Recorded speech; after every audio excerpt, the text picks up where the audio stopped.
ফরিদপুর হলো পাটের জন্য বিখ্যাত।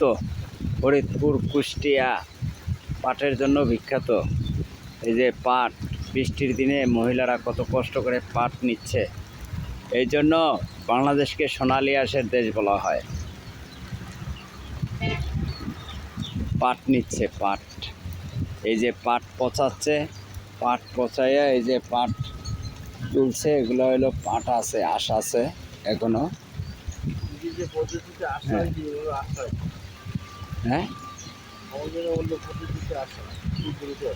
এই যারা এখন এই পাটের কাঠি নিয়ে যাবে, পাট নিয়ে যাবে ভ্যানে করে, এই জন্য আসছে, এই পাটগুলো নিয়ে যাবে। হ্যাঁ, এরা এই যে পাট নেওয়ার জন্য আসছে। এই যে পাট পচাচ্ছে, এটার নিচে পাট আছে, পাট।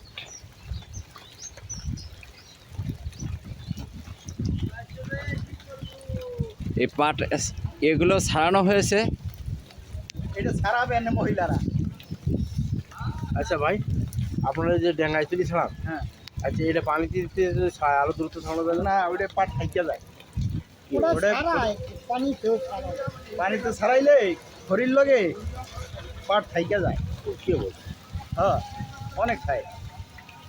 আমাদের দিকে তো পানিতে ছাড়াই খুব দ্রুত হয়, খুব দ্রুত হয়, এবং পানি থাকবে না, মাথা পচে যায়, তাহলে আর থাকবে না।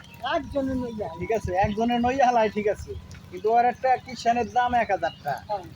আরে মহিলারা খড়ি নিয়ে যাবে, নইয়া খড়ি নিয়ে যাবে একবার। আমাদের দিকেও এই নিয়ে যায়, পাট আপনাদের দিয়ে যাবে আর খড়িগুলো খড়ি নিয়ে নিয়ে যাবে। যাবে। ও আচ্ছা আচ্ছা।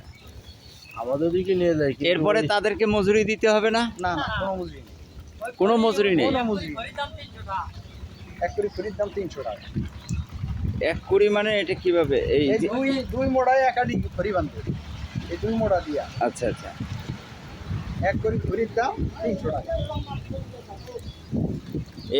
এই এক মোটা, হ্যাঁ হ্যাঁ, আরে ছিঁড়ে গেছে। ওই এক মোড়া, ওই এক মোড়া, 2 মোড়া দিয়া একসাথে বাঁধবে আচ্ছা আচ্ছা। নেওয়ার পরে। হ্যাঁ,